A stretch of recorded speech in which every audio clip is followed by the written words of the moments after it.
بسم اللہ الرحمن الرحیم۔ السلام علیکم ورحمۃ اللہ وبرکاتہ۔ ناظرین، اگر آپ میرے اس چینل پر نئے ہیں تو آپ سے گزارش کی جاتی ہے کہ آپ میرے اس چینل کو ضرور سبسکرائب کریں۔ جزاک اللہ خیرہ۔ حضرت کعب بن مالک رضی اللہ عنہ کا واقعہ بے انتہا دلچسپ اور رقت آمیز ہے۔ یہ انہوں نے اس وقت خود ہی بیان فرمایا جب بوڑھے اور بینائی سے محروم ہو چکے تھے۔ فرماتے ہیں، میرا واقعہ یہ ہے کہ جس زمانے میں شرکت تبوک سے پیچھے رہ گیا اس وقت میں انتہائی خوشحالی میں تھا۔ اس سے پہلے 2 سواریاں میرے پاس کبھی جمع نہیں ہوئی تھی اور اس جنگ میں تو 2 سواری بھی میں نے خرید رکھی تھی۔ رسول اللہ صلی اللہ علیہ وآلہ وسلم جب کسی جنگ کا ارادہ فرماتے تو عام طور پر اس خبر کو پھیلنے نہ دیتے۔ جب یہ جنگ ہوئی تو سخت گرمی کا زمانہ تھا، دور دراز اور جنگلوں کا سفر درپیش تھا اور کثیر التعداد دشمن سے سامنا تھا۔ نبی کریم صلی اللہ علیہ وآلہ وسلم نے اپنے امور میں مسلمانوں کو آزاد کر رکھا تھا کہ جس طرح چاہے دشمن کے مقابلے کی تیاری کر لے، اور اپنا ارادہ مسلمانوں پر ظاہر فرما دیا تھا، اور مسلمان حضرت صلی اللہ علیہ وآلہ وسلم کے ساتھ اس کثیر تعداد میں تھے کہ ان کا اندراج رجسٹر پر نہ ہو سکتا تھا۔ یہ لڑائی جس وقت ہوئی وہ زمانہ پھلوں کے پکنے کا تھا، سایہ گستری، بار آوری اور خنکی کا موسم تھا۔ ایسے زمانے میں میری طبیعت آرام طلبی اور راحت گیری کی طرف بہت مائل ہو گئی۔ رسول اللہ صلی اللہ علیہ وآلہ وسلم نے اور مسلمانوں نے تیاریاں شروع کر دی۔ میں صبح اٹھ کر جہاد کی تیاری کے لیے باہر نکلتا، لیکن خالی ہاتھ واپس ہوتا۔ تیاری اور اسباب سفر کی خریداری وغیرہ کچھ نہ کرتا۔ دل بہلا لیتا کہ جب میں چاہوں گا دم بھر میں تیاری کر لوں گا۔ دن گزرتے چلے گئے، لوگوں نے تیاریاں مکمل کر لی، حتیٰ کہ رسول اللہ صلی اللہ علیہ وآلہ وسلم اور ان کے ساتھ مسلمان جہاد کے لیے روانہ ہو گئے۔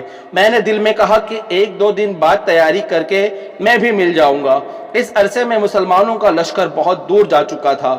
میں تیاری کے لیے باہر نکلا، لیکن پھر بغیر تیاری کے واپس آ گیا، حتیٰ کہ ہر روز یہی ہوتا رہا اور دن نکل گئے۔ لشکر تبوک پہنچ گیا۔ اب میں نے کوچ کا ارادہ کر لیا کہ جلدی سے پہنچ کر آپ صلی اللہ علیہ وآلہ وسلم کے ساتھ شامل ہو جاؤں۔ کاش اب بھی کوچ کر جاتا، لیکن آخر کار یہ بھی نہ ہو سکا۔ اب رسول اللہ صلی اللہ علیہ وآلہ وسلم کے تشریف لے جانے کے بعد جب بھی میں بازار میں نکلتا تو مجھے یہ دیکھ کر بڑا دکھ ہوتا کہ جو مسلمان نظر آتا ہے اس پر یا تو نفاق کی پھٹکار نظر آتی ہے یا ایسے مسلمان دکھائی دیتے ہیں جو واقعی اللہ کی طرف سے معذور و اپاہج تھے۔ رسول اللہ صلی اللہ علیہ وآلہ وسلم تبوک پہنچ چکے تو مجھے یاد فرمایا اور پوچھا، کعب بن مالک کیا کر رہا ہے؟ تو ایک شخص نے عرض کی، یا رسول اللہ صلی اللہ علیہ وآلہ وسلم، اس کو خوش عیشی اور آرام طلبی نے مدینے میں ہی روک لیا ہے۔ تو معاذ بن جبل رضی اللہ عنہ نے کہا، تم نے غلط خیال قائم کیا ہے یا رسول اللہ صلی اللہ علیہ وآلہ وسلم، اس میں تو بھلائی اور نیکی کے سوا کچھ نہیں۔ رسول اللہ صلی اللہ علیہ وآلہ وسلم یہ سن کر خاموش رہے، اور جب رسول اللہ صلی اللہ علیہ وآلہ وسلم تبوک سے واپس تشریف لانے لگے تو میں سخت پریشان تھا کہ اب کیا کروں۔ میں غلط ہیلے سوچنے لگا تاکہ آپ صلی اللہ علیہ وآلہ وسلم کے عتاب سے محفوظ رہ سکوں۔ چنانچہ ہر ایک سے رائے لینے لگا، اور جب معلوم ہوا کہ آپ صلی اللہ علیہ وآلہ وسلم تشریف لا چکے ہیں تو اب غلط سوچ و بچار سے دستبردار ہو گیا۔ اب میں نے اچھی طرح معلوم کر لیا کہ میں کسی طرح بھی نہیں بچ سکتا، چنانچہ میں نے سچ سچ کہنے کا ارادہ کر لیا۔ نبی صلی اللہ علیہ وآلہ وسلم جب سفر سے واپس آئے تو سب سے پہلے مسجد گئے، 2 رکعت نماز پڑھی، پھر لوگوں کے ساتھ مجلس کی۔ اب جنگ میں شریک نہ ہونے والے آ کر عذر و معذرت کرنے لگے اور قسمیں کھانے لگے۔ ایسے لوگوں کی تعداد 80 سے کچھ اوپر تھی۔ نبی کریم صلی اللہ علیہ وآلہ وسلم بحکم ظاہر ان کی بات قبول کیے جا رہے تھے اور ان کی کوتاہیوں کے لیے طلب مغفرت کر رہے تھے۔ میری باری آئی، میں نے آ کر سلام عرض کیا۔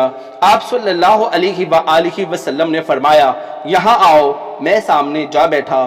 مجھ سے فرمایا، تم کیوں رکے رہے؟ کیا تم نے تیاری جہاد کے لیے خریداری نہیں کر لی تھی؟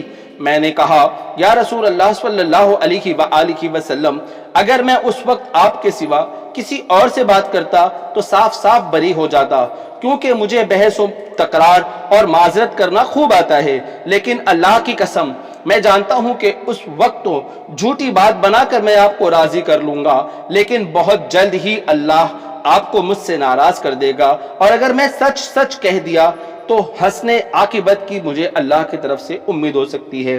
یا رسول اللہ صلی اللہ علیہ وآلہ وسلم، اللہ کی قسم میں کوئی معقول عذر نہیں رکھتا تھا، میرے پاس عدم شرکت جنگ کا در حقیقت کوئی ہیلا نہیں۔ تو آپ صلی اللہ علیہ وآلہ وسلم نے فرمایا، ہاں یہ تو سچ کہتا ہے، اچھا اب تو چلے جا اور انتظار کرو کہ اللہ تعالیٰ تمہارے بارے میں کیا حکم فرماتا ہے۔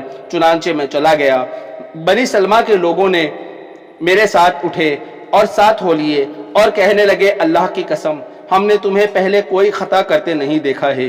دوسرے لوگوں نے جیسے عذرات پیش کر دیے، تم نے حضور صلی اللہ علیہ وآلہ وسلم کے سامنے کچھ بھی عذر نہیں کیا، اور نہ نبی کریم صلی اللہ علیہ وآلہ وسلم نے دوسروں کے لیے جیسے استغفار کیا تھا، تمہارے لیے بھی آپ صلی اللہ علیہ وآلہ وسلم کا یہ استغفار کافی ہوتا۔ غرض کے لوگوں نے اس بات پر اس قدر زور دیا کہ میں نے ایک بار یہ ارادہ کر ہی لیا کہ پھر واپس جاؤں اور کوئی عذر تراش دوں، لیکن میں نے لوگوں سے دریافت کیا کہ میری طرح کیا کسی اور کی بھی صورتحال ہے؟ کہا ہاں، تمہاری طرح کے اور دو آدمی ہیں جنہوں نے سچ سچ کہہ دیا ہے۔ میں نے پوچھا وہ کون ہیں؟ کہا گیا مرارہ بن ربیع عمری اور ہلال بن امیہ واقفی رضی اللہ عنہما۔ کہا گیا یہ دونوں مرد صالح ہیں، بدر میں شریک تھے۔ اب میرے سامنے ان کا نقش قدم تھا، اس لیے میں دوبارہ رسول اللہ صلی اللہ علیہ وآلہ وسلم کے پاس نہ گیا۔ اب معلوم ہوا کہ رسول اللہ صلی اللہ علیہ وآلہ وسلم نے ہم تینوں سے سلام کرنے سے لوگوں کو ممانعت کر دی ہے، اور لوگوں نے ہمارا بالکل بائیکاٹ کر دیا ہے، اور ہم ایسے بدل گئے کہ زمین پر رہنا ہمیں بوجھ معلوم ہونے لگا۔ ہم پر اس طرح کے تعلقات کے 50 دن گزر گئے۔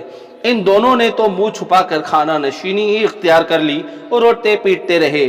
میں ذرا سخت مزاج تھا، قوت برداشت تھی، جا کر جماعت کے ساتھ برابر نماز پڑھتا تھا، بازاروں میں گھومتا تھا، لیکن مجھ سے کوئی بولتا نہ تھا۔ رسول اللہ صلی اللہ علیہ وآلہ وسلم کے پاس آتا، رسول اللہ صلی اللہ علیہ وآلہ وسلم تشریف فرما رہتے، میں سلام کرتا اور دیکھتا کہ جواب سلام کے لیے رسول اللہ صلی اللہ علیہ وآلہ وسلم کے مبارک ہونٹ ہلتے کی نہیں۔ پھر آپ صلی اللہ علیہ وآلہ وسلم کے قریب ہی نماز پڑھ لیتا، کن کہیوں سے آپ صلی اللہ علیہ وآلہ وسلم کو دیکھتا۔ میں نماز پڑھنے لگتا تو آپ صلی اللہ علیہ وآلہ وسلم مجھے دیکھتے، میں آپ صلی اللہ علیہ وآلہ وسلم کی طرف متوجہ ہو جاتا تھا تو نظر پھیر لیتے۔ جب اس بائیکاٹ کی مدت بھی ہوتی گئی تو میں ابو قتادہ رضی اللہ عنہ کے باغ کی دیوار پھاند کر ان کے یہاں آیا۔ وہ میرے چچا زاد بھائی تھے، میں انہیں بہت چاہتا تھا۔ سلام کیا، واللہ انہوں نے جواب نہ دیا۔ میں نے کہا اے ابو قتادہ، تمہیں اللہ کی قسم کیا تم نہیں جانتے میں اللہ کو اور رسول اللہ صلی اللہ علیہ وآلہ وسلم کو دوست رکھتا ہوں؟ وہ سن کر خاموش ہو گئے۔ میں نے اللہ کی قسم دے کر بات کی، پھر کچھ نہ بولے۔ میں نے پھر قسم دی، کچھ بھی نہیں کہا، لیکن انجان پن میں بولے اللہ اور اس کے رسول صلی اللہ علیہ وآلہ وسلم کو علم ہے۔ میں پھوٹ پھوٹ کر رونے لگا، پھر دیوار پھاند کر واپس ہو گیا۔ ایک دن بازار مدینہ میں گھوم رہا تھا کہ شام کا ایک کاشتکار جو مدینے کے بازار میں کھانے کی چیزیں بیچ رہا تھا، لوگوں سے کہنے لگا کہ کعب بن مالک رضی اللہ عنہ کا کوئی پتہ دے۔ لوگوں نے میری طرف اشارہ کر دیا، وہ میرے پاس آیا اور شاہ غسان کا ایک مکتوب میرے حوالے کیا۔ چونکہ میں پڑھا لکھا تھا، پڑھا تو لکھا تھا کہ ہمیں اطلاع ملی ہے کہ تمہارے آقا رسول اللہ صلی اللہ علیہ وآلہ وسلم نے تم پر سختی کی ہے۔ اللہ نے تمہیں کوئی معمولی آدمی تو نہیں بنایا ہے، تم کوئی گرے پڑے نہیں ہو، تم ہمارے پاس آ جاؤ، ہم تمہیں نواز دیں گے۔ میں نے یہ پڑھ کر کہا میرے اللہ، یہ تو نئی مصیبت آ پڑی۔ میں نے اس مکتوب کو آگ میں جھونک دیا، اور جب 50 میں 40 دن گزر گئے تو رسول اللہ صلی اللہ علیہ وآلہ وسلم کا ایک قاصد میرے پاس آیا اور کہا حضرت محمد صلی اللہ علیہ وآلہ وسلم نے حکم دیا ہے کہ اپنی عورت سے علیحدہ ہو۔ میں نے پوچھا کیا حکم ہے کہ طلاق دوں؟